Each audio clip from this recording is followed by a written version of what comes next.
Hello and welcome to Inconceivable. I'm William. I'm Alex. And I'm Wesley. And we are the Immortal Iron Fists.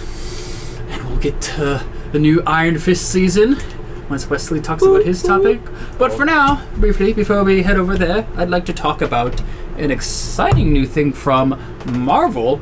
They're doing something a little bit different. Hey, mine's exciting and from Marvel. Well, You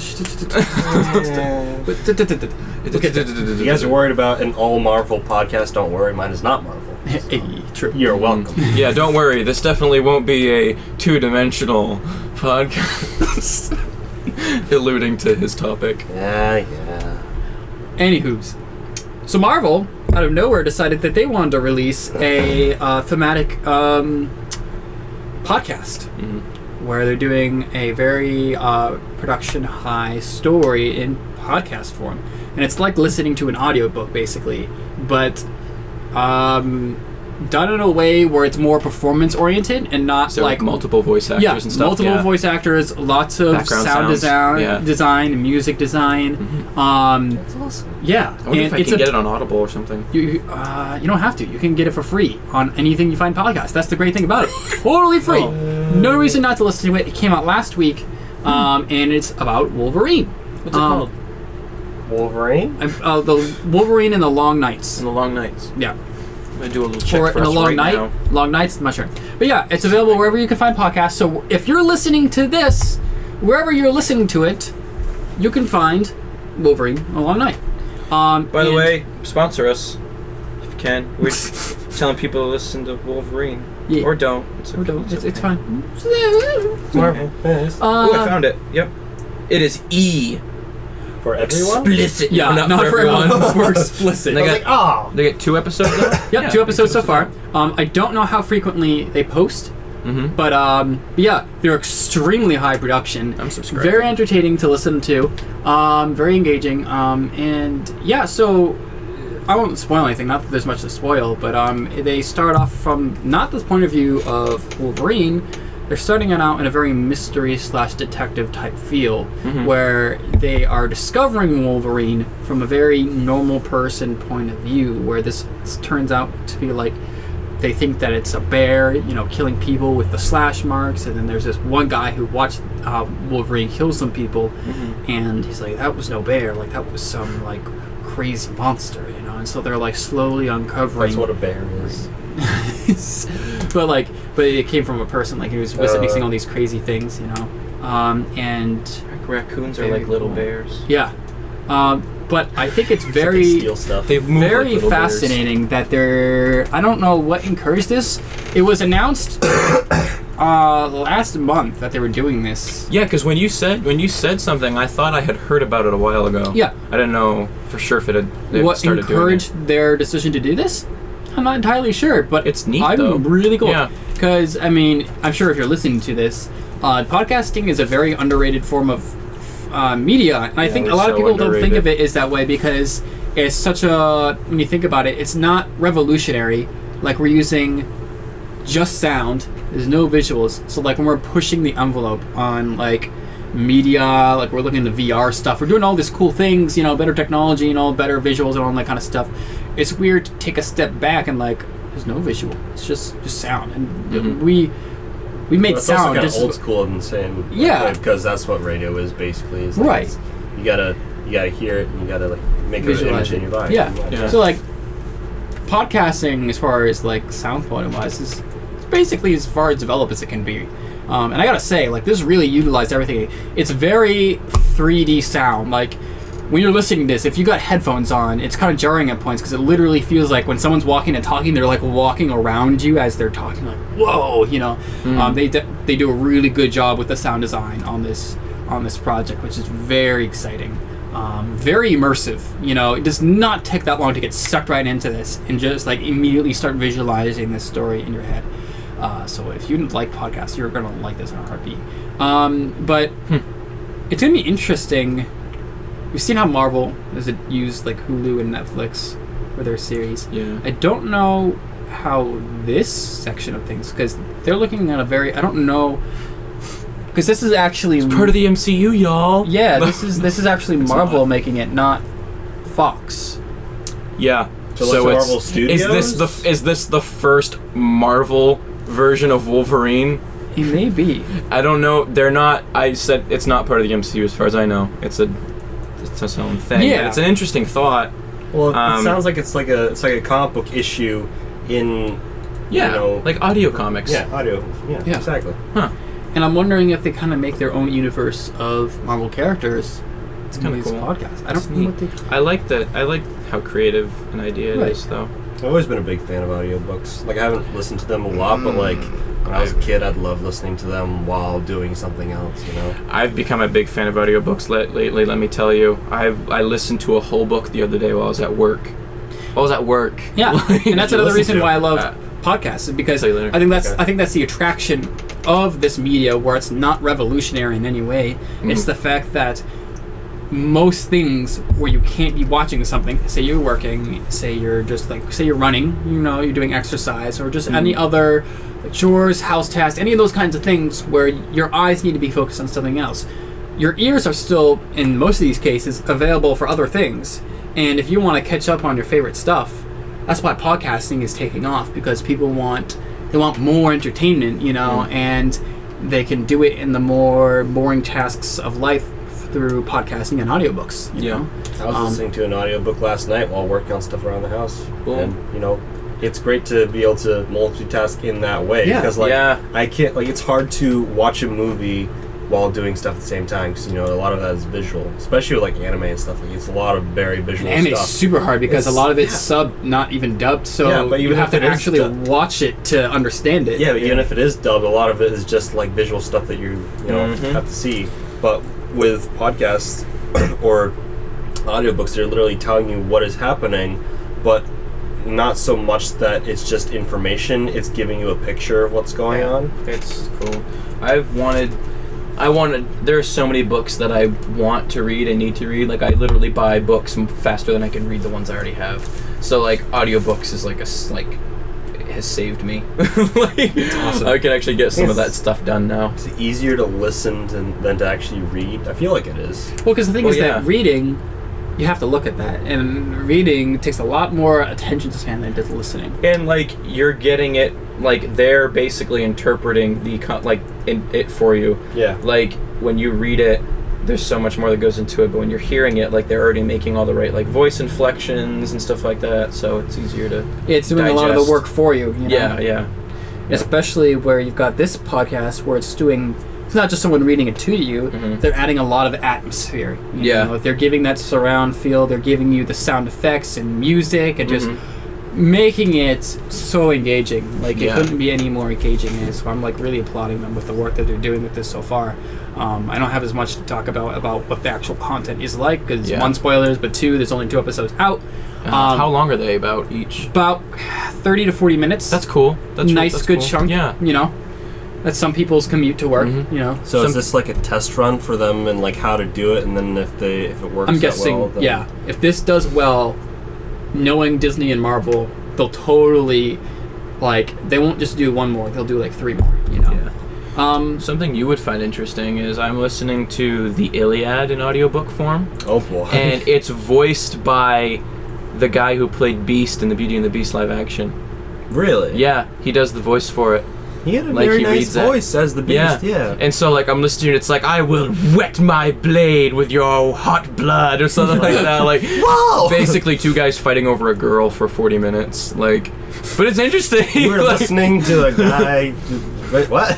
Achilles and Agamemnon fight over this girl for 40 the whole minutes? first book. Now is it verbal fighting or are they actually fighting? Arguing. Okay. Yeah. So the whole sword talk is not actually happening. Explain verbal fighting for me.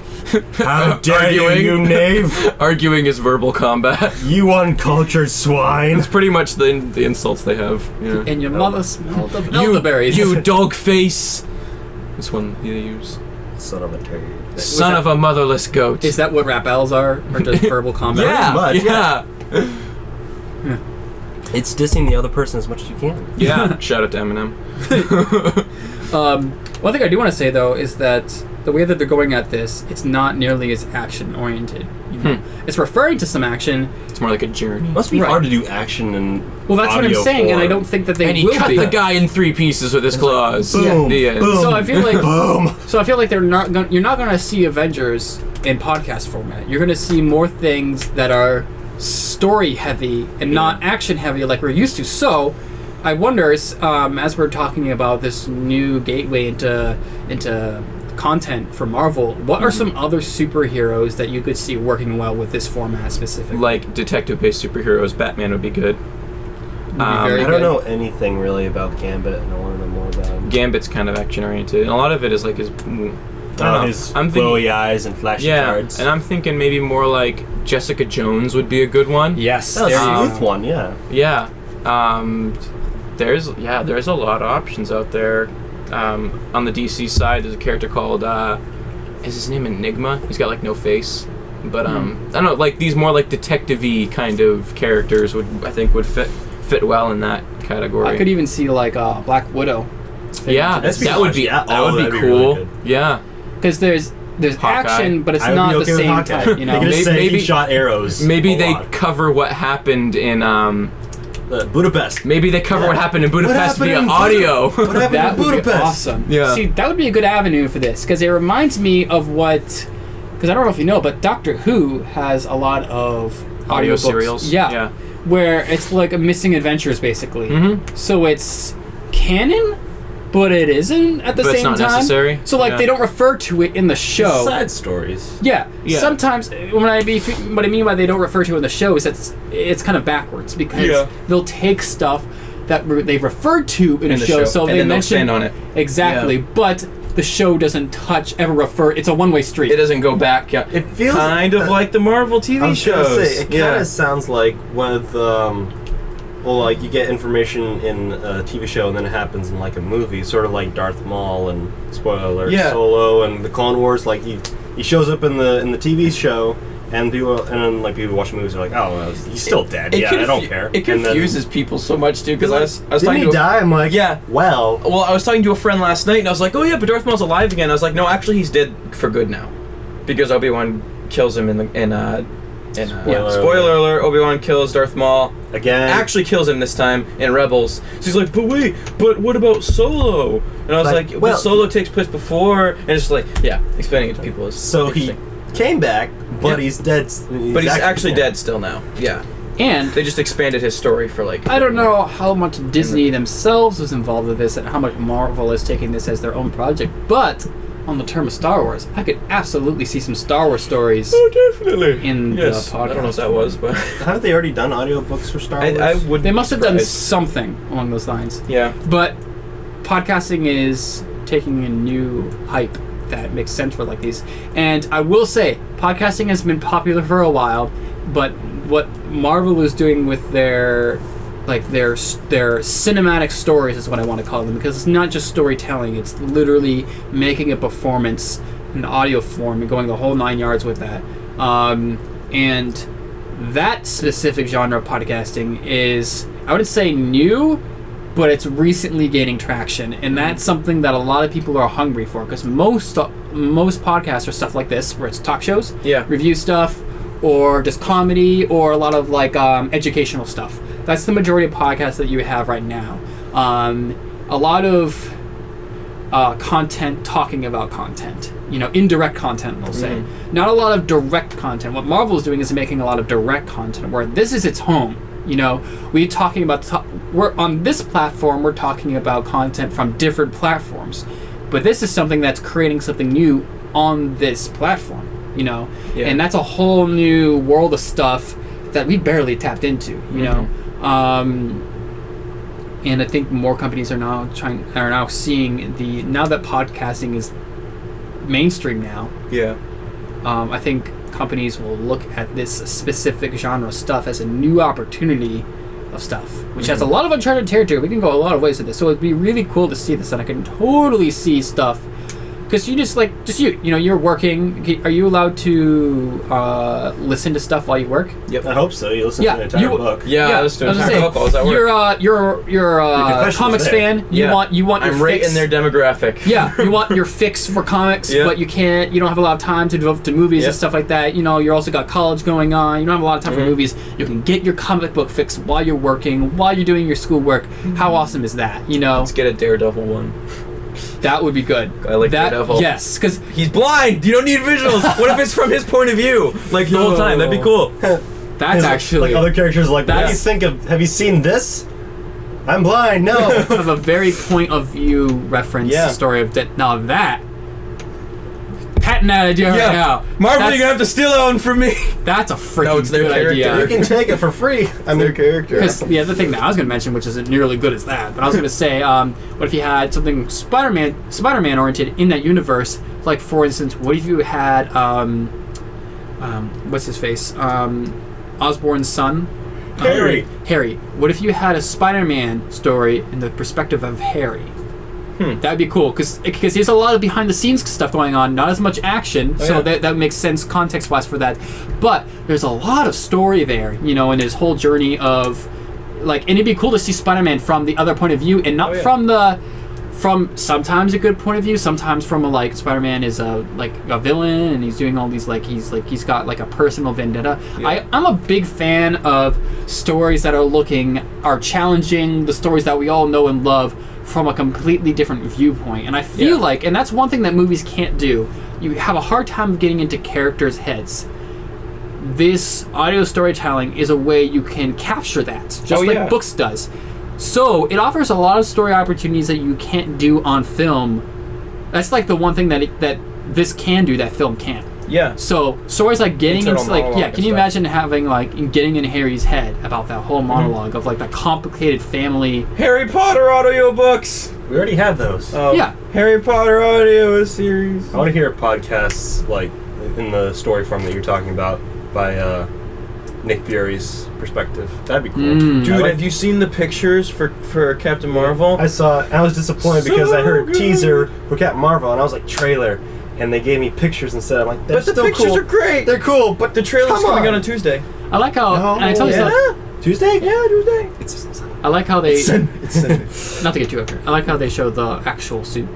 Very Yes. excited about that. Yeah. So it's the actual ring. suit, not Yeah. the green one? Well, because you see in the pictures that you just got like I a saw the team green one. that you start out with, and that's the green one. Yeah. Which makes sense because And then that's she colors it herself or whatever. Well, no, I'm imagining that she's Yeah. part of a team. The team gets disbanded from whatever reason, and then now she's a loner, and she changes her outlook. And that makes sense because the green suit would have been earlier in production, so that's why you saw pictures of that first and not this suit. I'm It all gonna makes call sense. it, they all either die or turn bad. I'm gonna call it right now. Yeah. It reminds me very Green Lantern-esque. Oh, it definitely is. Except these ones aren't animated, which is great. Although, I hope they're not animated. No, they're real. in the Marvel universe, the real comparison between Nova Corps. is the Nova Corps. The Nova Corps is pretty much the Green Lantern Corps. Which I'm looking I hope they introduce Nova soon because Nova is so Cool. cool. It's pretty fun. Yeah. So He's got a helmet. He's gonna help. we talked about Marvel and all the things that they Yeah. can do. Real quick, is there anything that we can think of that we'd love to see outside of comics that'd be great for this format? Outside of comics, Kind of like side stories of main. you mean like fandoms, that Cinematic stories in podcast form. aren't- I don't know. fandoms They that might aren't have. DC and Marvel. They might have already done it, but it'd be cool if they did that for Harry Potter because they've definitely done audiobooks where it's like Firefly. Firefly. That'd be a I good was one. just looking at the comic Yeah, behind you. and The Walking Dead. eh, Street Fighter. No, I'm kidding. what? No, I'm literally just looking at the comic. Battlestar Galactica would also be really good for that too. Bears. Also, Beats. Battlestar Galactica. Here's a good one. Star Wars. Star Trek.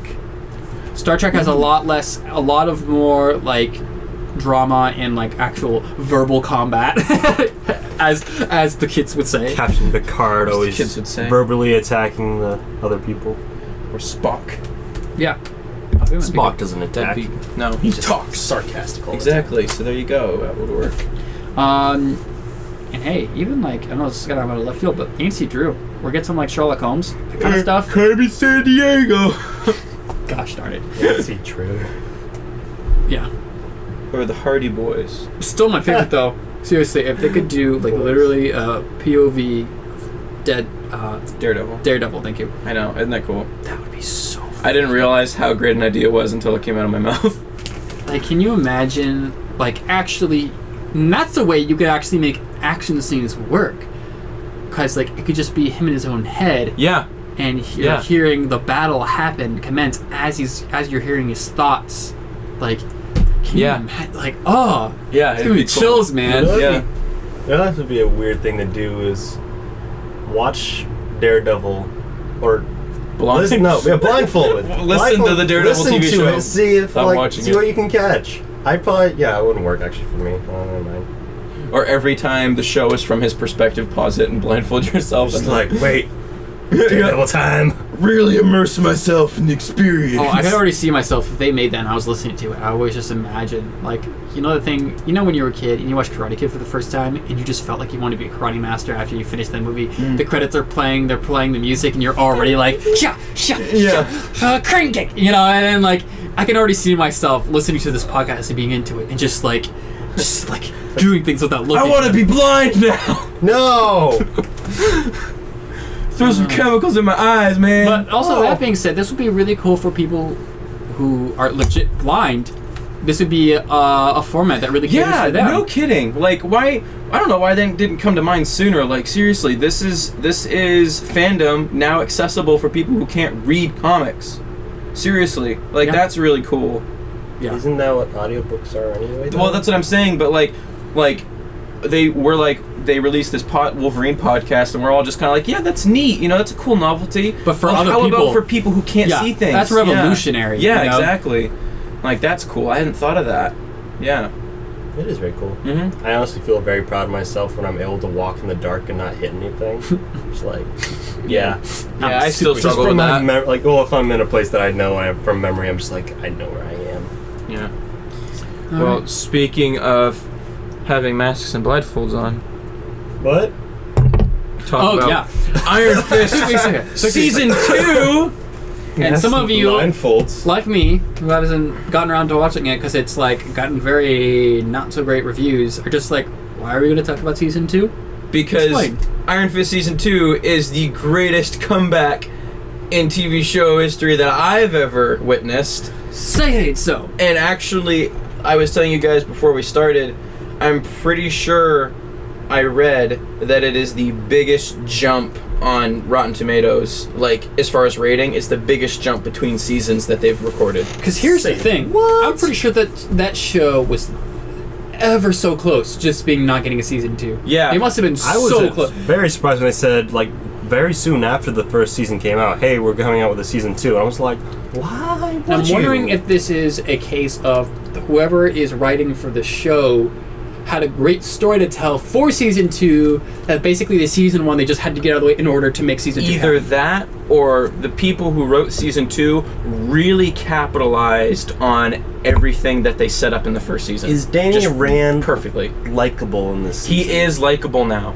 Did you think he was likable in the first season? No. Okay. That's cool. I liked him better than most people did, but he was still hard to watch sometimes. But he's definitely a likable character this time around. That's Is much he more actually so. good at martial arts this time? Yes, the choreography is much better. Okay. Much better. That was a big thing that I had a problem with in the first season. Like, this is the immortal Iron Fist. He's been training like half his life, and he's supposed to be really good. Well, he gets he's beaten also, up by a couple of thugs. Like, I understood because he's also really out of touch with the real world. Like, in the first season. So, like, that's why he's all, like, weird. I'd like to preface, no spoilers here. No so spoilers. if you I'm not haven't gonna seen say this and you want to see this, spoilers. you're all good. Yeah, Continue to hear us talk about it. Yeah, I'm going to avoid spoilers. But, like, so the choreography is better. The characters are great. Like, villains included are just great. Like, right off the bat, or I don't know if it's right off the bat, but in the first 2 episodes, you're introduced to a certain character that is just really interesting. And, like, you just want to learn more about this character. So, like, that was the thing, is the pacing is so... This is actually probably the best pacing that any of the Marvel TV shows have had so far, because I was engaged from the very first episode. Like, they build on stuff, but it's just sometimes in those shows it takes you a few episodes, or maybe there's a lull in the middle. There wasn't with Iron Fist season 2. Like, there was stuff going on where you were waiting to see more the whole way through. With season 1, big problem for me was that they weren't very consistent with like who the big baddie was, like the villain. Like, it was, oh, it's his father's old friend. Oh no, wait, that father's old friend is working for this people. Oh wait, these people, they're not the actual. They're the next show's bad guys.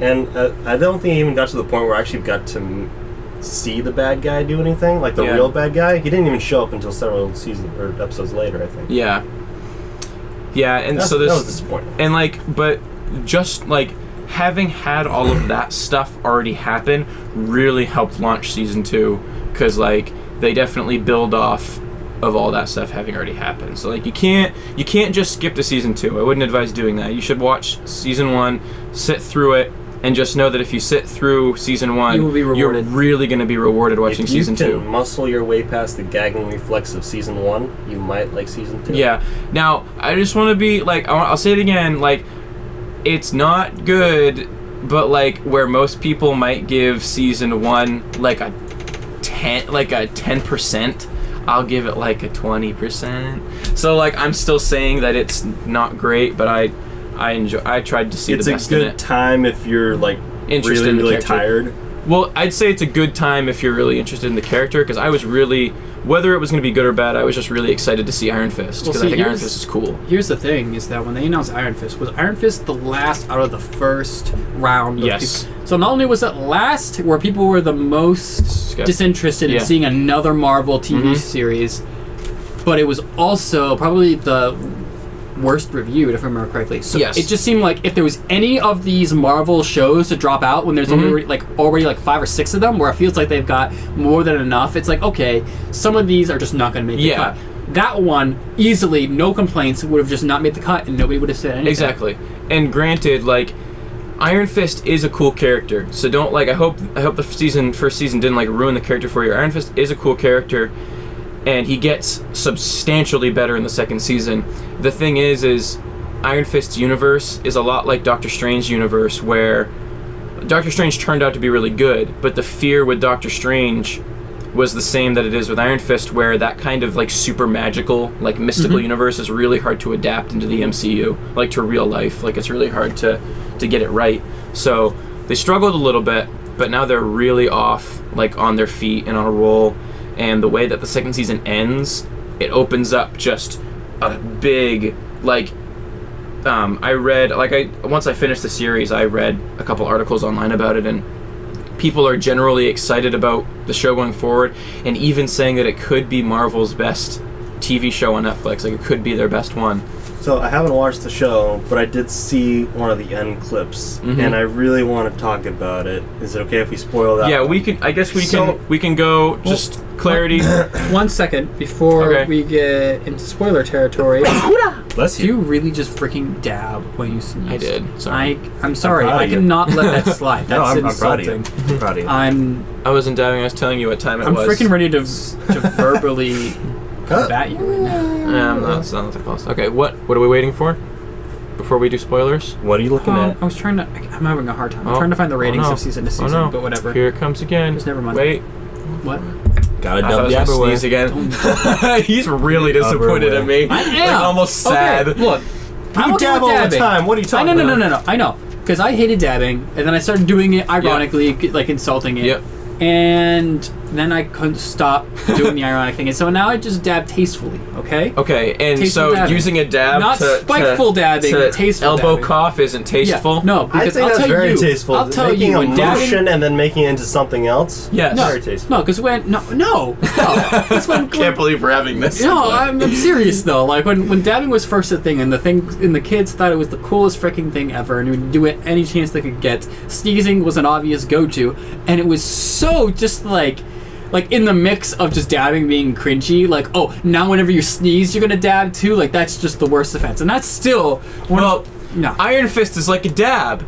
it's got to be done tastefully, and season 2 is done tastefully. Transition. So here, spoilers from now on. From here on, we're gonna discuss a few spoilers. I'm still gonna try to keep it kind of thin because I'd like these guys to watch it. The one scene that I did see was because I saw a picture on Instagram that made me think that is extremely stupid. Is that real? So I went to the scene on YouTube, and it was really stupid, and it was real. So basically, what happens? The Immortal Iron Fist, that's his weapon, right? His fist is his weapon. He both his sands start to glow, but then he takes out these 2 guns and they start to glow, and then he shoots glowing bullets, and it looks really, really stupid. And why is that? Because his fist is supposed to be the weapon, not his glowing. He's passing his chi into the gun. Yes. Why? It's an inanimate object. You would have to. If it was a sword, it was cool. Okay, stop being sad so I can make you not sad. All right? You just don't wallow. You have to watch the show because they really explain how the power actually works. So like, by the way, that gun thing, Iron Fist fans are actually really excited to see that because that means a really popular Iron Fist character is about to come on the scene named Orson Randall, who was the Iron Fist before Danny, and his special thing was that he imbued the power into the guns, not his fists. So that's how Danny, because a little bit. No, actually, I don't want to reveal that spoiler because that's really important. So, putting your power into the bullets, what is that going to do? Make the bullets shoot better? Do you see that he guided the bullets to shoot the other person's bullet? Freaking curve the bullet? No. Yeah, you missed that part. There's a movie. Okay? They already have movies about bullets curving. This is what happens when you take. It's called Wanted. It's called Wanted. This is what happens when you take scenes out of context. You get upset. Don't do that. But can't he just dodge the bullets because he's the Immortal Iron Fist? He's the Immortal Iron Fist. He can't die, okay, right? Listen. You need to watch the show because you don't. So he's the Mortal Iron Fist. He's no. I can't tell you. All right. I can't tell you what's happening. But you don't ruin that scene for yourself because you don't know what's going on. Who are you? I'm the Mortal Iron Fist. Just leave the mortal out then. No. But watch the show because I'm the Mortal Batman. There's actually a big plot twist in the second season that's really important. No. Another plot twist. Plot twists are good. Everybody likes plot twists. Sometimes plot twists are too much. Well, this plot Looking twist at is you, nice. M. Night Shyamalan. In fact, the way this plot twist ends up, it's almost as if it was affected by what people said about the first season. Guns. So I don't know. You just watch it and we'll talk about this again. Why do you need guns? Why couldn't you just use marbles and Okay, now that's silly. Well, it's already silly. Why not just go with it? He can use anything to go around. I'm legitimately hurt that you thought that was silly. Guess what? We're just putting the hurt train around because of your stupid CZ dabbing. I have no remorse. Don't listen to Alex. He hasn't actually watched it. I've watched it, and it's cool. It's freaking cool, man. You thought season 1 was cool. No, I just thought it was a little less bad than everybody else thought it Rewind was. to our ratings of those Marvel shows. Where was it on your rating list? Where was Iron Fist on my list for all the shows? Yeah. Last. There you go. Yeah. There you go. Season 2 brings it up to number 3 on my list. Wow. Yeah. Because you got some tough competition. Yep. Daredevil is secured in number 1. Yeah, It's just Daredevil season 1. It's just automatically the best. It's just And then Punisher's up there for me. My second favorite show. Did I don't remember what I said it was last time. Jessica Jones? Yeah, Jessica Jones is probably my second favorite of the shows. Did you watch Luke Cage season 2? I did. Okay. Yeah, in fact, I was going to talk about that on here, but I never got to it, so maybe I'll save that. What if Luke Cage was just a show about Nicolas Cage's son? That's not... No. What? No. But I will say a little thing about Luke Cage is that Luke Cage Season 2 has a very interesting ending. So... Does he shoot magical bullets out of his hands? No, he shoots magical marbles, Alex, just like you always wanted. Yes!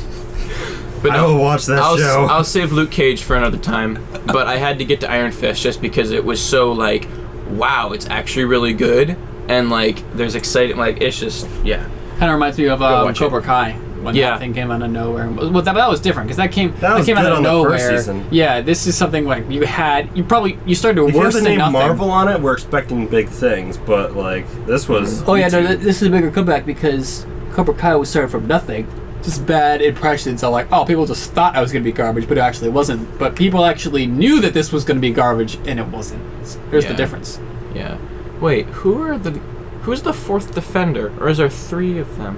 No, there's Daredevil, Jessica Jones, Luke Cage, and Iron Fist. So I would definitely rank them like this now: Daredevil, Jessica Jones, Iron Fist, Luke Cage, Punisher. So I will say though, putting Luke Cage Punisher's last? What? Yeah. I put Punisher last. I think that I just felt like Punisher was kind of dry in places. But that's being said, Punisher was also great in... Oh, it was definitely good. No, Punisher was also good in Daredevil. Yes, he was. Oh, he was very good. And also Daredevil is at this point is the only one that doesn't have multiple seasons. Right. So that would put it lower. It has 2 seasons. I meant Punisher. Yeah. Punisher only has 1 season. I mean, Defenders are only. So I would argue that puts Luke Cage in the hot seat because Luke Cage wasn't that great reviewed either. Well, Luke Cage, not as bad as Iron Fist, but also meh reviews. Well, yeah, I have a different opinion on that though because I really liked both seasons of Luke Cage. The thing is though is Iron Fist season 2 is better than both of Jessica Jones seasons. Yikes. But the fact that Jessica Jones was also fantastic. Yes, but the thing is, the reason why Iron Fist is still number 3 is because its first season is so bad that like it only has one really good season, where Jessica Jones has 2 good seasons. So yeah, but the reason why I say this puts Luke Cage on the hot seat because even if it's more decent than Iron Fist was. Now you're making Luke Cage actually seem, because now that it's not paired with another mediocre series, now it's the only series that hasn't had a wow season. All these other shows actually has had their chance for their character to shine, where you're just like, dang, this is awesome. Actually, I contest that. Really? Yes. So I think most people's problem with Luke Cage season 2 is that it actually should have been shorter. The pacing is really off. But here's the thing, where all of the Marvel Netflix shows, the character shows, they're all left in really good spots right now. Daredevil season 2, well actually technically Daredevil season 3 is going to follow the Defender series. So because of the Defender series, Daredevil season 3 is going to be really exciting.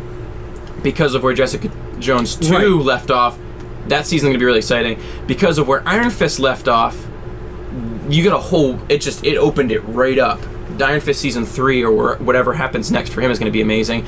Luke Cage had a really interesting ending that changed a lot of things actually. So Luke Cage season 3 should be really good too. So I get what you're saying that it's on the hot seat, but like Luke Cage's problems were more towards the beginning and the middle of the series, and it ended on a high note. So. Yeah. I think they had a really great villain for Luke Cage in season 1, and then they just botched it up. I think one of my favorite moments was when he got out of prison and he had the whole look, with the yellow shirt and the thing. I'm like, that's cool. And then I was not interested anymore. What is his power again? Luke Cage? He's invincible. Thick? His skin. His skin is invincible. The outside of him is completely indestructible. But not So like for instance, you could drown him. That would be But he's completely impervious to damage on the outside. But on the inside. He's marshmallow. He's a marshmallowy man. Yeah, he needs some love.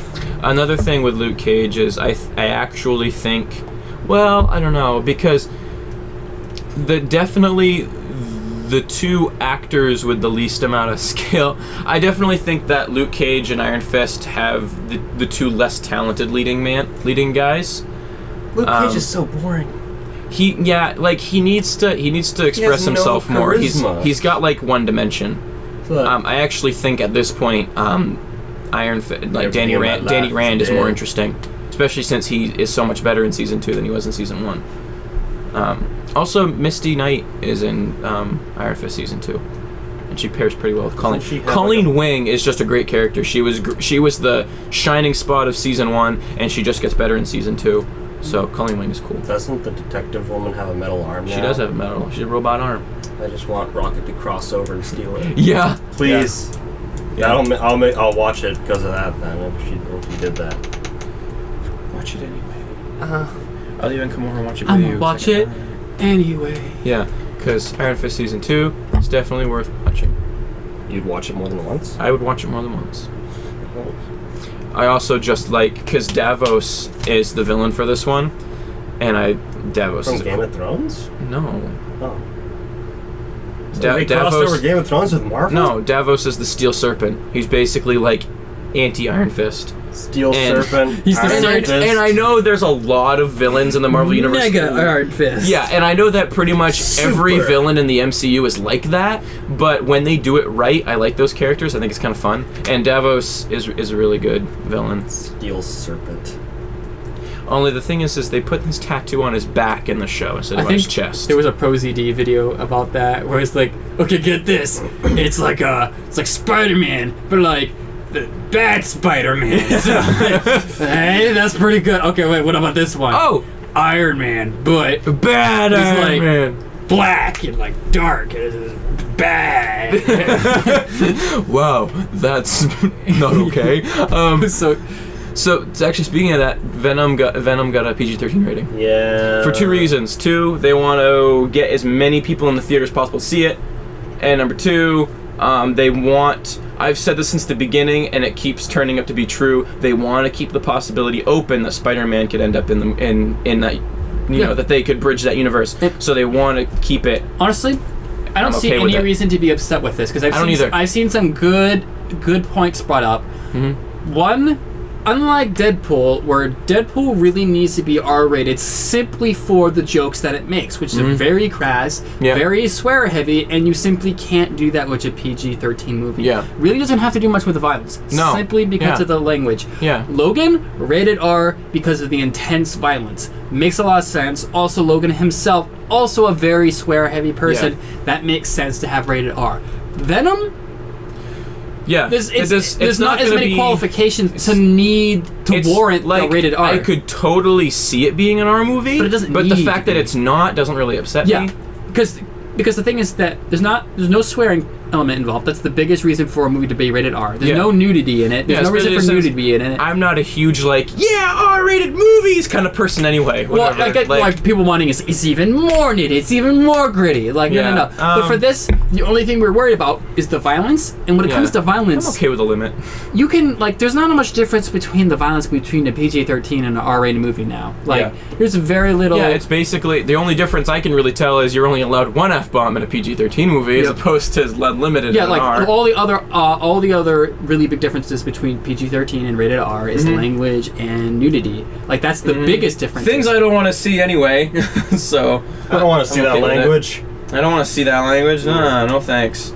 But cover yourself. Yeah, so have some decency. I agree with that point. I agree with people who are saying there's not a need for this to be a rated R. And then people are also saying is that look, they want Venom to succeed, and unlike Logan, which was a tested and proven series, Venom is new, and they need to give it the best shot they can. And just statistically putting it out there, rating an R-rated movie is a risky thing, and in this one could very well be shooting themselves in the foot. They could have a situation where even if Venom was fantastic and rated R, they could not recuperate the money because not enough people wanted to see it because it was rated R. Exactly. And this is a little different than what we were just talking about, but Venom is going to be really interesting in that they've had to adapt certain things about the character because Spider-Man's not involved. Like, when you watch the movie, you'll notice that there's no spider symbol in Venom. They've taken that white and they've kind of made it like veiny across his entire body, which is a good substitute because he hasn't met Spider-Man, so the spider wouldn't make sense. And I think they could still go with this. I realize it's different than what we've seen in the movies, but there's been different versions of Venom in the comics. Exactly. So and this isn't totally out of left field. Yeah, and it may be weird and different for us at first, but if Venom really catches on, like things like that have happened in the past where they change a character a little bit and now nobody knows that they've been changed because You know, it happens. Or this is just one version of Venom. The way Yeah. that Venom works, it would make sense if like this character just dies off completely and Venom takes a new form, like the traditional way of Spider-Man that we're used to seeing. Well, that'd be a little bit harder because Tom Hardy is like the definitive Venom. True. Yeah. But you could just change that aspect of it, and They don't have to go. They don't have to go that far. Either way, The symbiote is able to change its shape, so you Yeah, can probably just so, add like, that on if you want Exactly. That's the thing. Is as soon as he does meet Spider-Man, boom, they can do the thing because his form is fluid. You know what I mean? to. I'd So, like to think that the symbiote will just see like clothing and stuff and be like, huh, I like that, and then just switch to that. Yeah, yeah. Like there's an easy way. Like as soon as he does meet Spider-Man, boom, he can have his little Venom symbol too.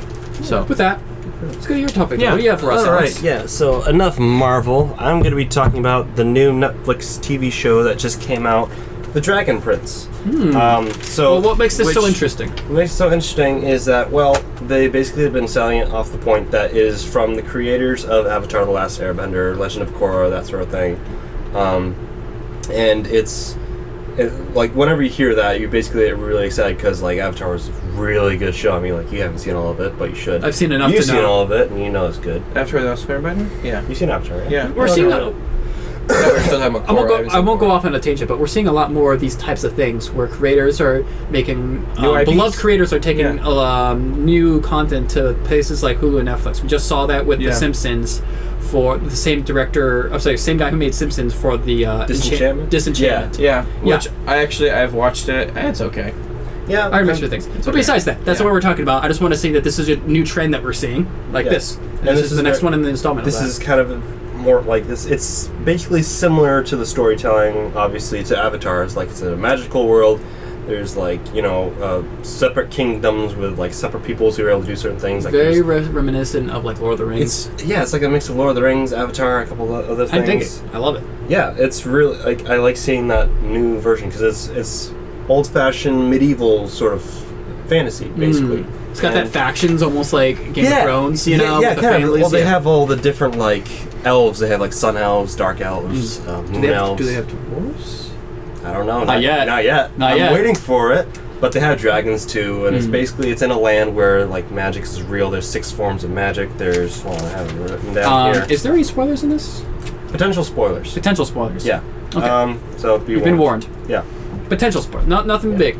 So there's 6 primal sources of magic. There's the sun, moon, stars, earth, sky, ocean, and then later on, a human mage basically comes up with a 7th source of magic, which is dark magic, which is basically taking the life essence of a magical creature and then using it to their own power, and then doing whatever with it. And basically, there's 2 warring factions. There's the humans, there's the elves, and they move the humans who started the dark magic onto one side of the continent. There's a dragon separating them, and the elves are in the magical part of the land. And then the only thing that the humans have is the dark magic, basically. They're always trying to get onto the other side to get into the magical land, and that is divided by a dragon. But the humans kill the dragon, and allegedly the dragon's heir, the egg, which is the dragon prince, which is what the story is about, basically. And it's basically Is just he a big fat meanie? the dragon prince. Yeah, he's a big fat He's an meanie. egg. Oh. The dragon prince is in an egg. Sounds like does he hatch? Eventually, I guess. I'm not gonna say. Kind of like Avatar when you think about it. The last Airbender was in an SQ. Yeah. Well. Why don't they just smush the egg? Why not smoosh the egg? What? Well, they allegedly destroyed it. Everyone believes that they destroyed it, but spoiler alert, they didn't. And I don't feel bad about telling you that because it's called the Dragon Prince. Yeah. Yeah, it's in Just the name. thinking about him. It's kind of like the last Airbender. It's like all the Airbenders are dead. Well, yeah. Yeah, something about this show makes me think that I feel like there's one last one. I like how it's literally the same guy I've seen putting this before. spoilers in his own show title. Yeah. Yeah. It's like, the Dragon Prince is dead! On a show called The Dragon Prince! Kind of like Thor meme. Is he though? Yeah. Is he though? So the series has 9 episodes so far. Return of the Jedi! All the Jedi are dead! So there's one returning. The Last Jedi. There's only one Jedi left, or is there? Yeah. I don't know. The Last Jedi! There's a couple of them. Revenge of the Sith. What happens here? Are the Sith all dead? I think the Sith might make a comeback in this movie. Revenge of the Sith! Empire Strikes Back! But the Sith are gone. They've been gone for 1,000 years. Just a feeling. Return of the King! What's happening in the kingdom? Where is the king? Is he dead? No? I think we've run this dry. I think, I don't know. Anywho. I don't know about this Narnia movie, but I know 3 things about it. There's a lion, a witch, and a wardrobe. So far, I've only seen the wardrobe. I'm still waiting for that witch and lion. I know there's a lion though. Yeah, I bet it's They in might that have been wardrobe. lying about that. Get out. William has to be proud of me for that. I'm just annoyed that I didn't make it first. Yeah, exactly. Yeah. Anyways, from Sorry, that. Alex. So the show is, I think the show is doing pretty good so far. Like it's got that kiddish tone. It's made for a younger audience. How big but is the first season? It's 9 episodes. Well, it's like Avatar Lance. Yeah, it started off as like for a younger audience, but there's still stuff that a you're young, able to mature. enjoy. I like to think of it as like the perfect teen show, and not in like the weird way, like in a way where it's like something that's more developed and mature. For like Teen Titans and Last Airbender, like that's the kind of if you were a fan of those shows, you'll be a fan of this show. Are you gonna tell us about the animation? We're getting there. Let's have I'll leave that to Will because he saw some of the let's talk about the good things first. Yeah, the good. Oh. So good things is like the story's very interesting. They have a lot of characters that you can really like. There's the king's sons, half son. There's a Scottish elf who's an assassin. There's only half a son. It's a half son. It's a stepson, It's only right? half. Do you need me to spell it out for No. you? Good treat. It's like his head's mine, but his legs don't belong to me. That's not how it works. He's got like a normal sized torso, and he's got like dwarf sized legs. Like This is not my son. Something's wrong here. it's like 2 like elf parents, and then he comes out with like a dwarf feet, and he's like, He's got the ears, but not the height. Something makes me think this is my child. So the characters are good.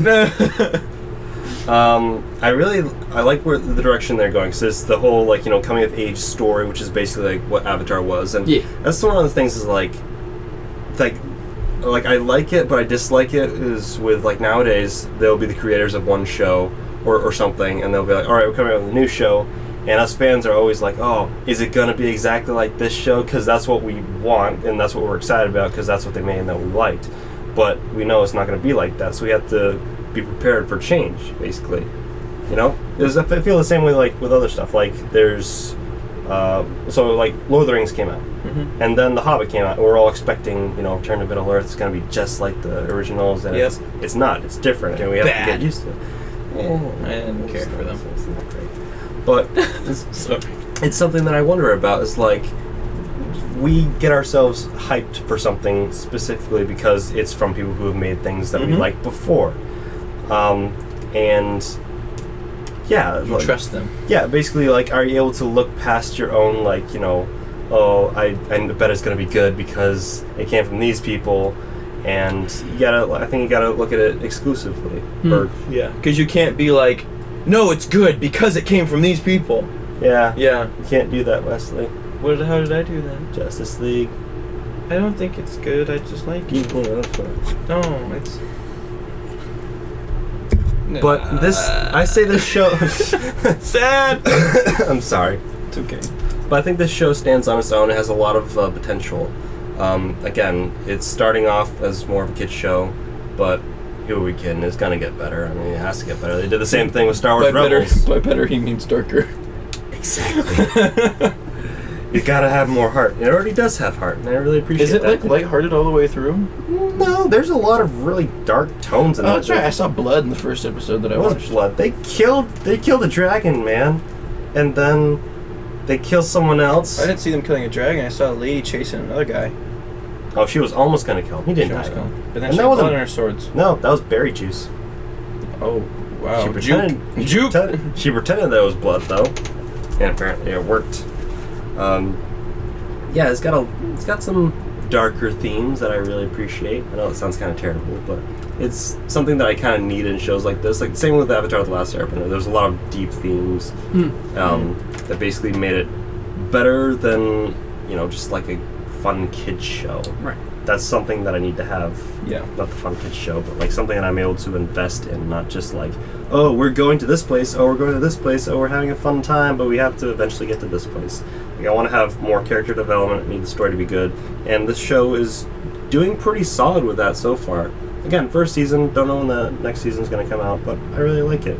But again, when it's coming from the creators of something that we really appreciate, we expect that it will be the same as that, both like story-wise and visually, but the animation is quite different from what we're used to in Avatar: The Last Airbender, and that's something that you talked about, right? I got a taste of that this morning. Yeah, we were watching something about it, and it's definitely different. It is different, and Tell us about frames, William. yeah, tell us about Yeah, frames. so this, I'm going to get a little bit film nerdy here. I ranted to them about this. So this animation is doing 3D animation in the style and physically how they're doing it, but they're doing a lot of notes and a lot of the practices from 2D animation. Because it like looks like 3D, but it behaves like 2D. That's exactly it. Yeah, I was like, that's the best way to put it. Is that it Yeah. looks like 3D, but it behaves like 2D, which is a bit disorienting. So this is very similar to the effect I was explaining of when you're watching content in different frames. So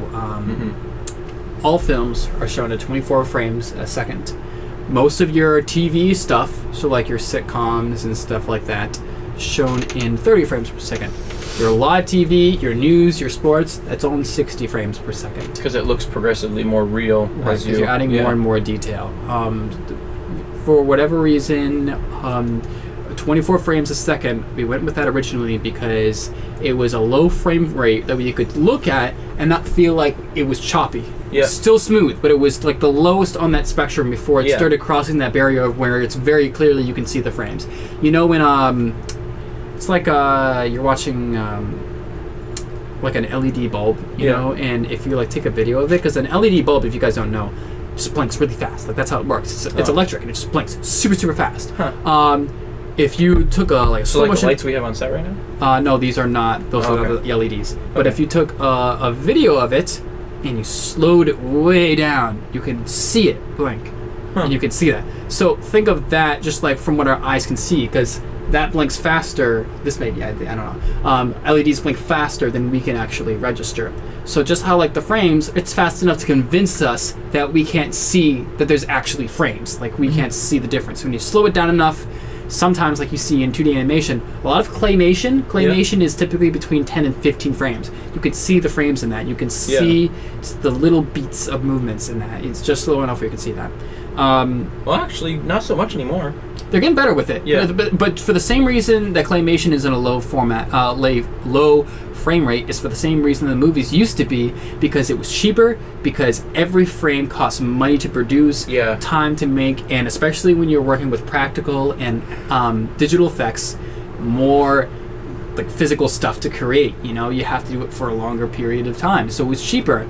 But we've gotten so used to seeing movies that way that adding more frames in it seems kind of jarring, as we were explaining. So a good example of this is the Hobbit movies was shot and shown in 48 frames a second, which was the reason why they went with 48 specifically is that it's twice the frames of 24. So trying to make it less jarring by not adding a random amount of frames added to it, by adding double the frames, so it just seems like there's just twice the amount of frames that we're used to, so a little bit more acceptable.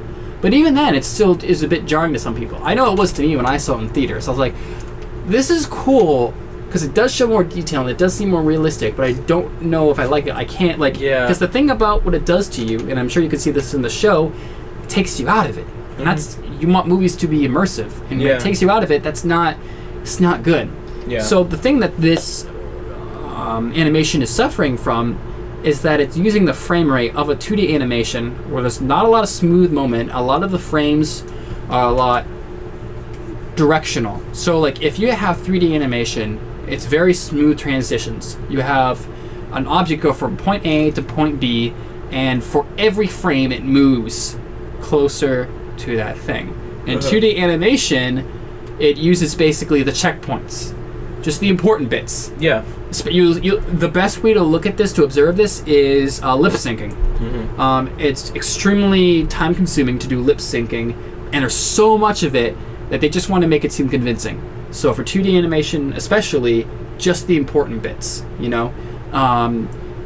And so you can always tell by that in here. And the thing about this, it's doing that same thing, but when you see 3D animation, you expect full mouth movement and you expect very natural looking things, because the whole point of 3D animation is that it's trying to be more realistic, where this is trying to be more cartoony. So it's just kind of weird because it's indecisive. It's an interesting design choice. Right. Yeah. I haven't looked up the facts about this, but another thing that annoys me about this is that the frames seem inconsistent. And my theory is that this show is actually in 30 frames, but not everything in it is 30 frames. So for instance, anytime the camera moves, it looks very smooth. Yeah. Because that's another thing. In 3D animation, you have camera movements. In 2D animation, you don't really have that as much. 3D animation, camera moves, very silky smooth every single time. Anytime a character moves, kind of choppy. You can see the frames. Yeah. Except when you see things like a weapon swinging. Suddenly that looks smooth. And then they're going to move, and it's like they look like they just kind of hopped or glitched for a second. And it's like... Here's the thing with that, though, is because even in 2D animation, when they do things like that, it happens so quickly that even in 2D animation, stuff like that looks more fluid. Right, but... Yeah, it's consistent with its own thing. Stuff in it seems inconsistent. Some of the stuff about it seems like it's higher frames. And it just, overall, like, for me, I'm going to notice it way more than the average viewer. But even for the average viewer, they're noticing this kind of stuff. Yeah, because we were watching a video downstairs that kind of explained what you were talking about. And he would slow things down and see, like, hey, look at that. Doesn't that look weird? Like, slowed down. And, like, I didn't really notice until he slowed it down, but you did. Yeah. So because, like, they were talking about the hair movements. Yeah, or even, like, the people running in the background. Yep. Yeah. So, and I do want to say that this is not ruining the show. It's just a single negative point to the overall show. Yeah, you just have to get used to it. Absolutely, it's watchable. It's just like an interesting choice to make, and I think that as it goes on, they'll be better about it as they're trying to figure out their style. Work. Yeah. Good example, Ruby. Ruby didn't have these types of issues, but basically the visual aspect of their 3D animation. Yeah, and once their production value got better, the show. And now they've really got their hold on what Ruby is meant to look like, and it looks beautiful. I would not be surprised if this show finds their own path down the road. I think they're going to be fine. It's not ruining the show. It's just kind of disappointing because sometimes it takes you out of it. Yeah. But that being said, what's important is the sound design is perfectly fine. The visuals itself are pretty and interesting and colorful, and that matters most of all, because that can make up for the fact of it being inconsistently animated. They can work on that. They can work on the animation. That's stuff that can be improved. The look and feel of the show, that's kind of more permanent. You can only change that so much. So totally fine. It's just an interesting note, a different challenge that you're not used to seeing. Usually this is not a problem that we're used to seeing, and I'm not sure if this is them legitimately having a problem with their production team, or if this is a stylistic choice they're still trying to figure out. But whatever the case, I applaud them for taking chances, to trying to be different. I don't want to condemn that. I want them to try to be different and try to stand out. I just think that they gotta iron a few things out. You know? So what do you think, Alex? Again, that was one of the big things that was kind of jarring for me. It was like watching the animation. It was kind of funky. It was like, again, it was very different from what I'm used to, because like with 2D animation, you usually have like two perspectives. You have either from the side or like right in the front. With this one, they're always moving back and forth, and it was pretty confusing. Like the shading was weird. Again, 2D animation was it 2D animation in 3D format? It's 3D animation in a 2D format. How do you explain it? It's 3D animation that behaves like 2D. Yeah. Okay. Yeah.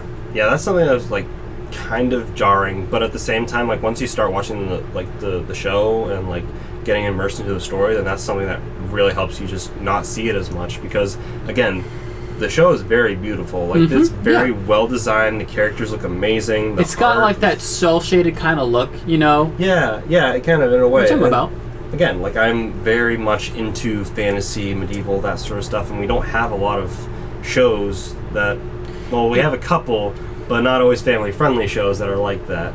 So it's nice to be able to like watch one of those, watch like this show, and just get immersed in the story. I like world building basically, and they have so much world building right here. Like again, they're like, okay, there's all this magic, there's all these different kind of races, and characters, and this is just the first season. There's going to be a lot more. So far, we've seen humans, we've seen elves, we've seen dragons. There's some different kind of like creatures, but not so much as like in Avatar where they just have hybrid creatures, basically like Appa or what have you. Appa, yip. Yeah, they kind of have something like that, except it's not Appa per se. It's just the pet of one of the characters, and he's like a glow toad or something. Yeah. He changes colors. Very and fun. stuff. Yeah, he steals snacks and that sort of thing. But overall, you feel like this show's got a lot of potential? I am definitely enjoying it. I'm looking forward to the next season, and I think that Because it's all out now, right? The first season's out now. That's the nature of Netflix. There's 9 episodes on Netflix. I definitely recommend it. And they're definitely going for season 2. I hope so, because they kind of left it off at like. Okay, good. I'm just curious. Yeah, I'm pretty sure that they'll come out with some news about that. I don't know if they have yet, but I'm pretty excited about it. I like it. Nice. All right. Well, with that, Yep. that's our show, guys. That's a wrap. Thanks for joining us. Stay kind, geeks. Unbelievable.